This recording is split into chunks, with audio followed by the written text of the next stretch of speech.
شیطان کا وسوسہ، پتہ نہیں قبول ہوگی یا نہیں، اتنی دعا تو مانگ چکا ہوں، ابھی تک تو کوئی نتیجہ سامنے نہیں آیا، اور مانگنے کا کیا فائدہ ہوگا؟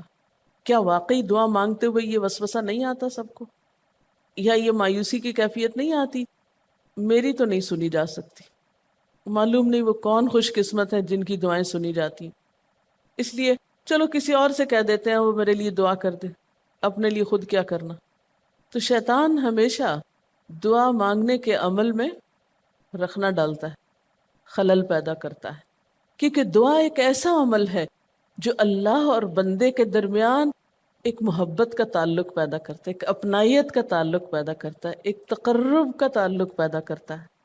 جب انسان اپنے رب سے مانگتا ہے تو اس کا احسان مند ہوتا ہے، اس کے قریب آ جاتا ہے، اور مانگتا انسان کس سے ہے؟ جس پر مان ہوتا ہے، جس پر یہ یقین ہوتا ہے کہ وہ دے گا، جس پر اعتماد ہوتا ہے کہ وہ میرا بہت خیر خواہ ہے، میرا بھلا کرنے والا ہے۔ انسان ہر ایک سے نہیں مانگ سکتا، ہر ایک کے سامنے اپنی ضرورت نہیں رکھ سکتا۔ تو اگر دیکھا جائے تو ایک اللہ کی ذات ایسی ہے کہ جس سے یہ ساری توقعات پوری ہو سکتی، اللہ کے سوا کوئی نہیں کہ جو انسان کے ساتھ ایسا معاملہ کر سکے۔ اس لیے تمہارا رب کہتا ہے کہ مجھ سے مانگو، اس کو پسند ہے بندوں کا مانگنا۔ اچھا، یہ جو دعا ہے اس میں صرف کسی چیز کا براہ راست نام لے کر مانگنا ہی شامل نہیں، یعنی مانگنے کے طریقوں میں صرف ایسا ہی نہیں کہ ہم کہ یا اللہ فلاں چیز مجھ کو دے دے۔ اس کے کئی انداز ہو سکتے ہیں۔ ایک تو یہی براہ راست کسی خاص چیز کا سوال کرنا، یہ بھی بہت اچھا ہے۔ بندوں سے سوال کرنا برا ہے، لیکن اللہ تعالیٰ سے سوال کرنا تو عبادت کا درجہ رکھتا ہے۔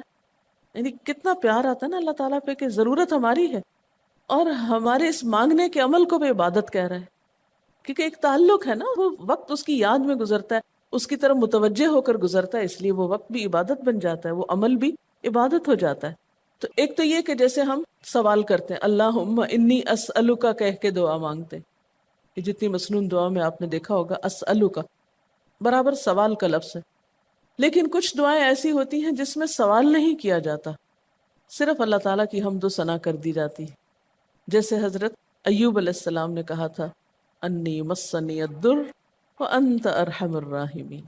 یہ بھی دعا کا ایک انداز ہے، مانگا کچھ بھی نہیں، بس اپنی تکلیف کا اظہار کر دیا اور اللہ تعالیٰ کی حمد و ثنا کر دی، مجھے تکلیف پہنچی ہے اور آپ سب سے بڑھ کے رحم فرمانے والے۔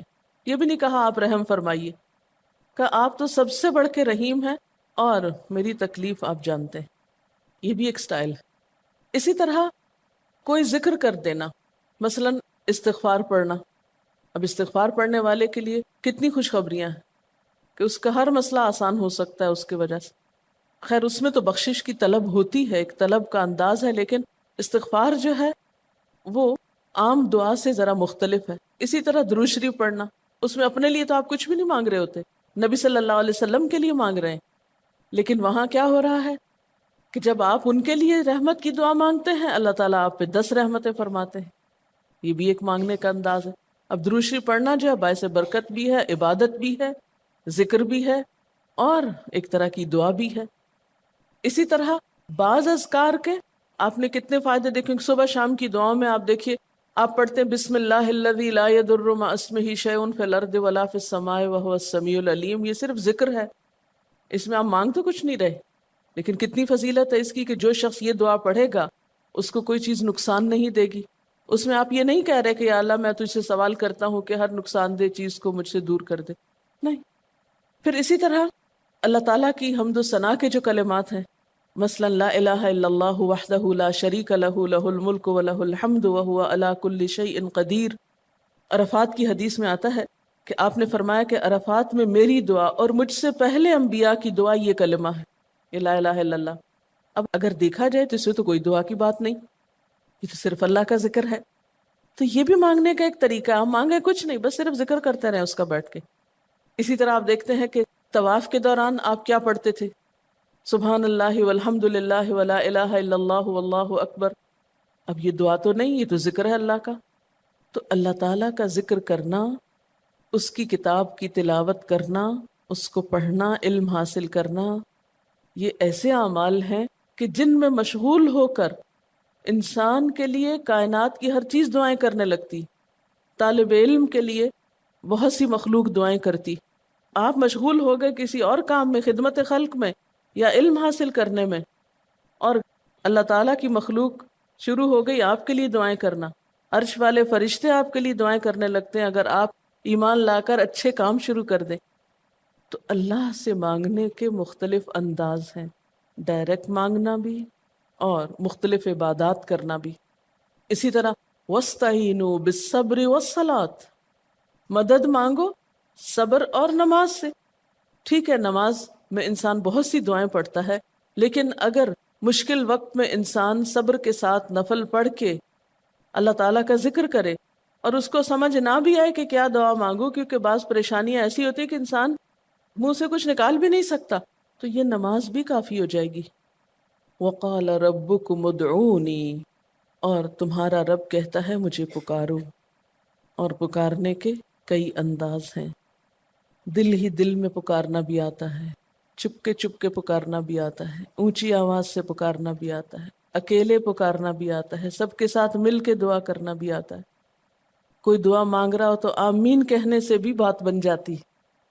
مجھے یاد ہے کہ ایک دفعہ میں عمرے پر گئی اور طواف کے بعد جہاں میں نفل پڑھ رہی تھی، تو نفل کے بعد میں نے سوچا کہ میں اپنی دعا کرتی ہوں. اتنے میں ایک شخص عربی میں کوئی دعا مانگ رہا تھا. اتنی خوبصورت دعا تھی کہ میں نے ایسی دعا کسی سے نہیں کبھی سنی، اور میں نے صرف آمین کہنا شروع کر دیا. میں نے کہا یا اللہ، میری تو نہ زبان میں اتنی بلاغت و فصاحت ہے، نہ مجھے اتنی باتیں آتی ہیں، مجھے تو مانگنا بھی نہیں آتا، تو بس جو کچھ یہ مانگ رہا مجھے بھی یہی دے دے. میں نے صرف آمین آمین آمین کہنا شروع کر دیا. یہ کتنا بڑا اس کا احسان ہے کہ ہم آمین کہہ کے بھی شامل ہو جاتے ہیں دوسروں کی دعاؤں میں. تو اسی لیے دعا کو عبادت کا نچوڑ کہا گیا، کریم، خلاصہ، ساری عبادت کا اوپر کا حصہ. اور ویسے بھی اگر دیکھا جائے تو ہر نماز میں بہت سی دعائیں ہیں. ہر موقع کی اللہ کے رسول صلی اللہ علیہ وسلم نے مختلف طرح کی ہمیں دعائیں سکھائی ہیں. سویرے جو آنکھ کھلتی ہے، سویرے کے اگر آدھی رات کو بھی کھلتی ہے، اس کی بھی دعا ہے. اس وقت سے لے کر کوئی کام ایسا نہیں دین کا یا دنیا کا، اچھا یا برا، جس کے لیے کوئی نہ کوئی دعا نہ موجود ہو. یعنی اتنا خوبصورت عمل ہے دعا مانگنا کہ جس کے لیے کسی خاص چیز کی قید بھی نہیں کہ کہیں بند کے بیٹھو تو ہی مانگو، کہیں پہنچو تو مانگو. نہیں، کہیں بھی مانگو، دن کو مانگو یا رات کو مانگو، کھڑے ہو کے مانگو یا بیٹھ کے مانگو، چلتے پھرتے مانگو یا چپ کے مانگو، منہ سے بولو بھی نہیں اور دل ہی دل میں مانگو تو بھی وہ سن لیتا ہے. کسی بھی طرح مانگ سکتے ہو، کہیں بھی کچھ بھی مانگ سکتے ہو. اس لیے وقال ربکم ادعونی استجب لکم، تمہارا رب کہتا ہے مجھ سے مانگو، میں تمہاری دعا قبول کروں گا. اور آپ کو پتہ ہے کہ ربکم یہ صرف مسلمانوں کا رب نہیں، رب تو ساری مخلوق کا ہے. کافر کا رب بھی وہی ہے، خواہ وہ مانے یا نہ مانے. اس لیے قبولیت دعا کے لیے مسلمان ہونا بھی شرط نہیں.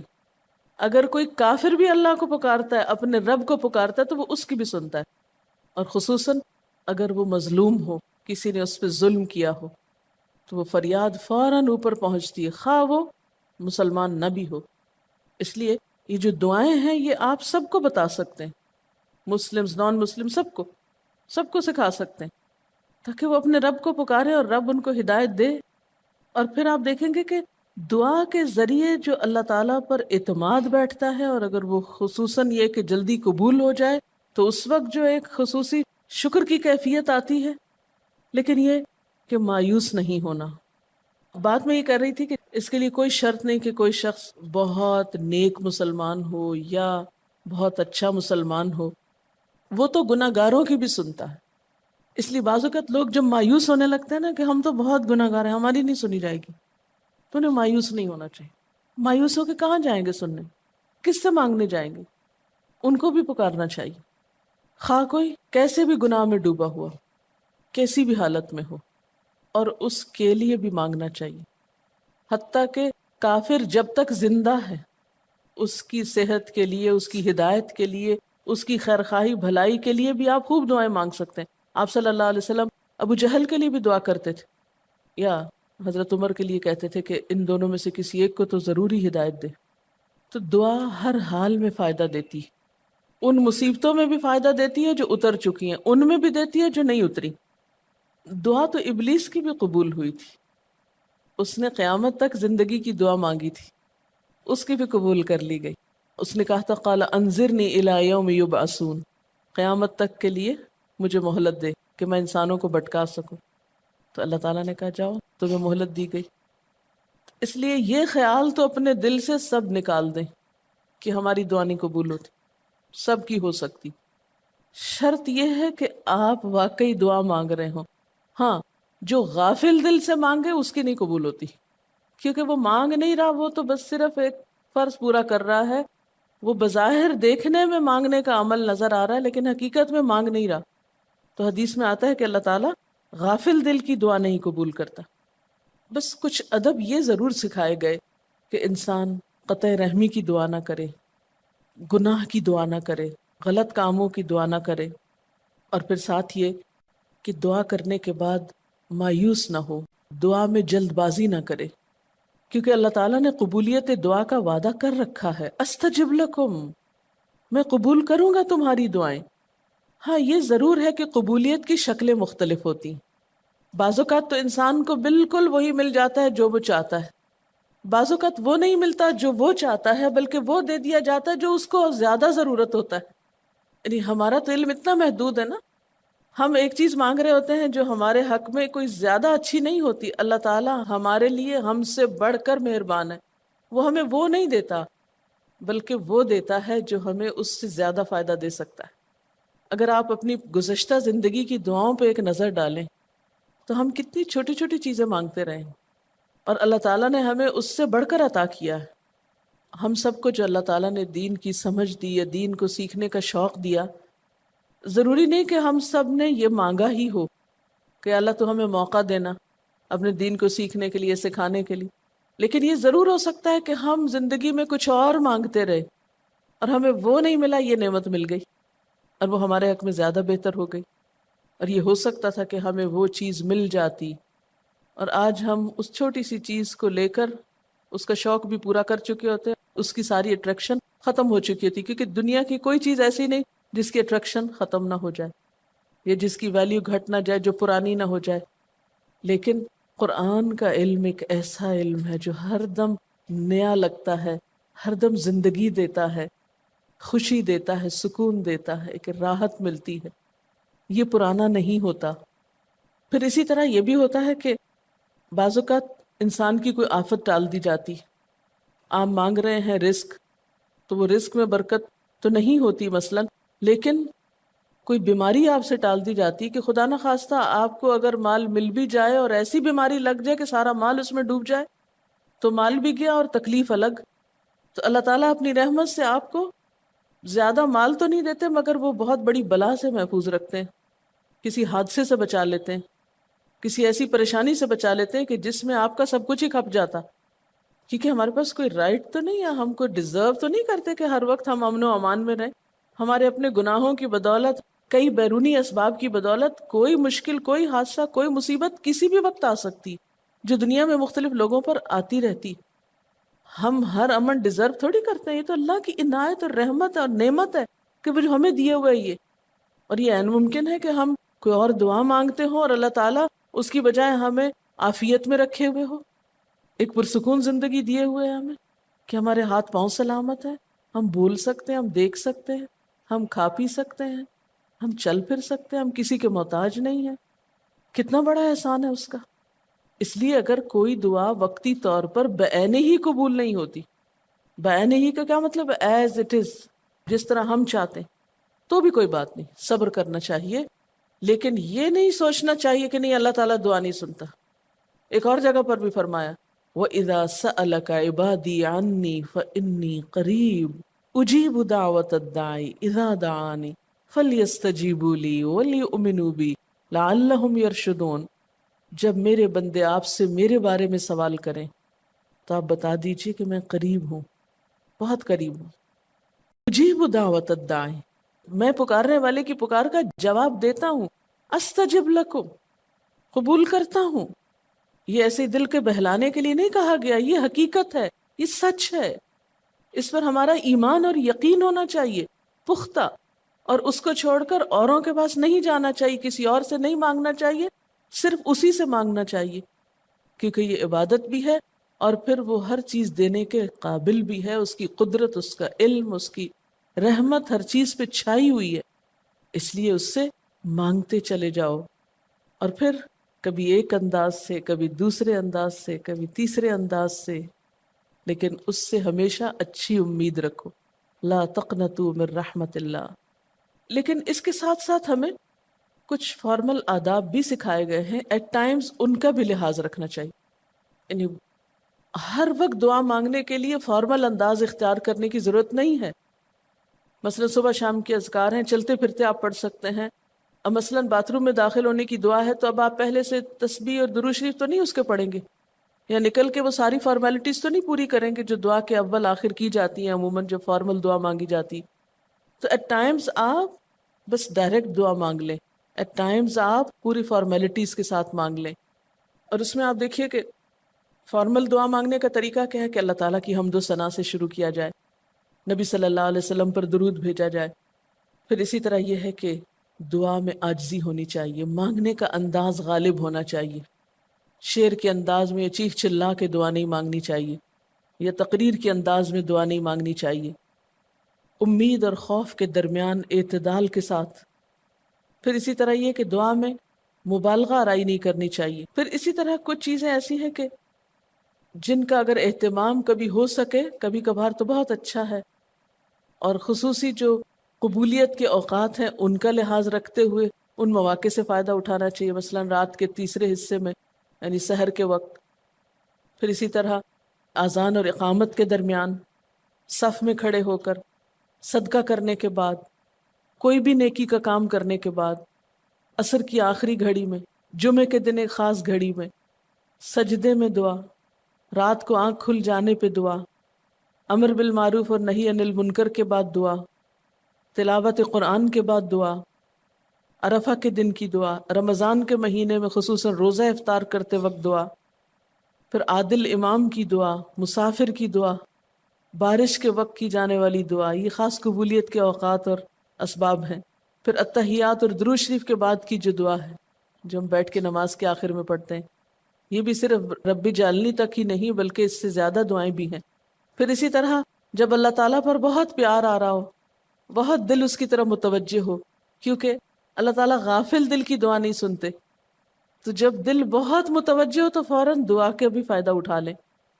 اسی طرح اضطراری کیفیت میں، بہت بے چینی کے وقت، جب کچھ سمجھ میں نہ آ رہا ہو، بیماری کے وقت، پھر اسی طرح سفر کے وقت، پھر اولاد کی دعا ماں باپ کے لیے، ماں باپ کی دعا اولاد کے لیے، استاد کی دعا شاگردوں کے لیے، شاگردوں کی دعا استاد کے لیے، اور جب دعا مانگے تو انداز کیا ربنا اغفر لی ولوالدی وللمؤمنین، اپنی ذات سے شروع کر کے والدین یا قریبی لوگوں کے بعد پھر سب کے لیے عام دعا، پھر اسی طرح وضو کے بعد کی دعا، کعبہ کو دیکھتے وقت جب پہلی نظر سے دیکھیں، پھر حتیم کے اندر، پھر سعی اور طواف کرتے وقت دعائیں پڑھنا، پھر مزدلفہ میں۔ لیکن یاد رکھیے کہ ان قبولیت کے خاص مواقع اور مقامات کے علاوہ دعا تو کسی بھی وقت کی جا سکتی اور کوئی بھی گھڑی قبولیت کی گھڑی ہو سکتی، اس لیے ہمیشہ دعا مانگتے وقت یہ یقین رکھیں کہ اللہ تعالیٰ قبول کرے گا، مایوسی کے ساتھ دعا نہ ہو، کیونکہ جتنی ہماری دعا کے اندر یقین کی کیفیت ہوگی اتنا ہی انشاءاللہ قبولیت کے چانسز زیادہ ہوں گے۔ یعنی عزم کے ساتھ دعا مانگنی چاہیے، یہ نہیں کہنا چاہیے یا اللہ تو چاہے تو قبول کر، نہیں چاہتا تو نہ کر، یہ نہیں کہنا چاہیے کبھی بھی، نہیں یا اللہ تو کر سکتا ہے تو قبول فرما۔ پھر اسی طرح آپ دیکھیں کہ مظلوم کی بد دعا جو ہے وہ بہت تیزی سے قبول ہوتی، کہتے ہیں نا مظلوم کی بد دعا سے بچو کیونکہ وہ کہاں جا پہنچتی ہے، ساتویں آسمان تک۔ اور پھر آپ دیکھیے کہ نبی صلی اللہ علیہ وسلم نے فرمایا لا يرد القضاء الا الدعاء، قضاء کو کوئی چیز نہیں ٹال سکتی مگر دعا، یعنی تقدیر بھی بدل دیتی۔ آپ صلی اللہ علیہ وسلم نے فرمایا آدمی جب کبھی اللہ سے دعا مانگتا ہے اللہ تعالیٰ اسے یا تو وہی چیز دے دیتا ہے جس کی اس نے دعا کی تھی، یا اس درجے کی کوئی بلا آنے پہ اس سے روک دیتا ہے۔ آپ صلی اللہ علیہ وسلم نے فرمایا بندے کی دعا قبول کی جاتی ہے بشرطے کہ وہ کسی گناہ کی یا قطع رحمی کی دعا نہ کرے اور جلد بازی سے کام نہ لے۔ عرض کیا گیا جلد بازی کیا ہے یا رسول اللہ؟ فرمایا جلد بازی یہ ہے کہ آدمی کہے میں نے بہت دعا کی مگر میں دیکھتا ہوں کہ میری دعا قبول ہی نہیں ہوتی، اور یہ کہہ کر آدمی تھک جائے اور دعا مانگنی چھوڑ دے۔ نہیں، دعا سے کبھی نہ تھکے، اس لیے کہ اللہ کی نگاہ میں دعا سے بڑھ کر کوئی چیز باوقت نہیں۔ لیس شیء اکرم علی اللہ من الدعاء۔ اور پھر خصوصاً اللہ کا فضل مانگنا، قرآن پاک میں بھی اللہ تعالیٰ فرماتے ہیں وَاسْأَلُوا اللَّهَ مِنْ فَضْلِهِ، اللہ سے اس کے فضل کا سوال کرو۔ پھر اسی طرح عافیت کی دعا کہ اللہ تعالیٰ ہر حادثے مصیبت تکلیف پریشانی سے بچا کر رکھے، یہ دعا بھی بہت پسندیدہ ہے اللہ تعالیٰ کے نزدیک۔ آپ صلی اللہ علیہ وسلم نے فرمایا دعا ہر حال میں فائدہ دیتی ہے، ان بلاؤں کے معاملے میں جو نازل ہو چکی اور ان کے معاملے میں جو نازل نہیں ہوئی، بس اے بندگان خدا تم ضرور دعا مانگا کرو۔ اور پھر آخری بات کہ تم میں سے ہر شخص کو اپنی ہر حاجت اپنے رب سے مانگنی چاہیے، حتیٰ کہ اگر جوتی کا تسمہ بھی ٹوٹ جائے تو بھی اللہ تعالیٰ سے دعا کرے، یعنی چھوٹی چھوٹی چیزوں میں بھی جب ضرورت پیش آئے تو اللہ کی طرف رجوع کرے۔ وَقَالَ رَبُّكُمُ ادْعُونِي أَسْتَجِبْ لَكُمْ، اور تمہارا رب کہتا ہے کہ مجھے پکارو، مجھ سے مانگو، میں تمہاری دعا قبول کروں گا۔ ان الذین یستکبرون عن عبادتی، بے شک وہ لوگ جو میری عبادت یعنی دعا سے تکبر کرتے ہیں، یعنی مجھ سے تکبر کی بنا پر نہیں مانگتے، جیسا کہ حدیث میں بھی آتا ہے من لم یسأل اللہ یغضب علیہ، جو اللہ سے نہیں مانگتا اللہ اس پہ غضبناک ہوتا ہے، یعنی جو دعا نہیں کرتا اللہ تعالیٰ اس سے ناراض ہوتا ہے، کیونکہ وہ تو بے تعلق ہو گیا نا اپنے رب سے نہ مانگ کر، اور خصوصاً تکبر کی وجہ سے۔ ایسے لوگوں کی جزا کیا ہے؟ سیدخلون جہنم داخرین، ان